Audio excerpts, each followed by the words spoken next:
السلام علیکم ورحمت الله وبرکاته. زما سره مینه محبت کوونکو دا ماشومه چې ده کنه دا پری حبیبی ده او د زیبانشاه لور ده.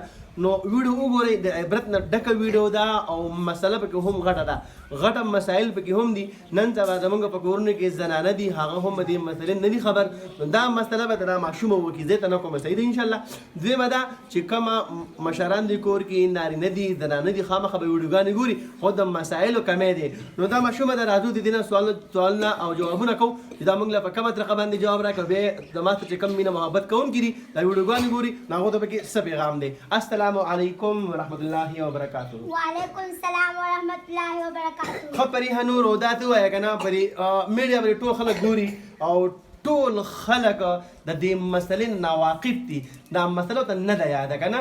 نو دا ته ووایه که نه مختصر دا ویډیو غټېږي، بیا دا کور کې بیا مشران دي نوجوانان دي که نه، هغه بیا لکه غوسه کېږي چې یاره ویډیو دومره غټه غټه کېږي، خفه کېږي من نن د ایم بي خرابه کېږي، پروا نشته، دې به تاسو له الله اجر درکړي.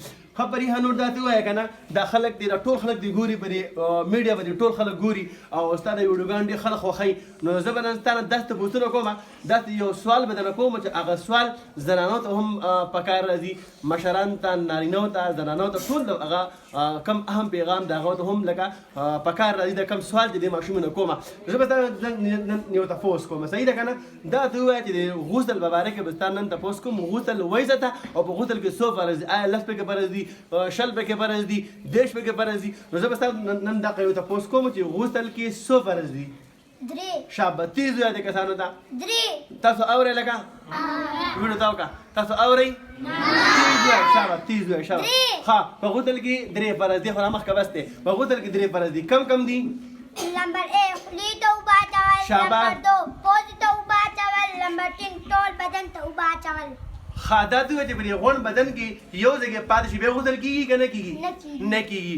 دې ماشومې د خولې نه واورئ چې کله په غسل کې موږ تاسو غسل کوو او زموږ او تاسو په دې بدن کې یو ځای کې وچ پاتې شو، نه خفه کېږي، ما غسل نه کېږي. ښه، اوس پکې دا ته وایه زما دې مینهوالو ته، زما څه کوم ملګري دي ماشاءالله ټول خلک زما د ویډیوګانې ګوري او ستا د ویډیوګان هم خوښوي، دا ته وایه زما دې مینهوال له څه پیغام ورکوي په دې ویډیو کې؟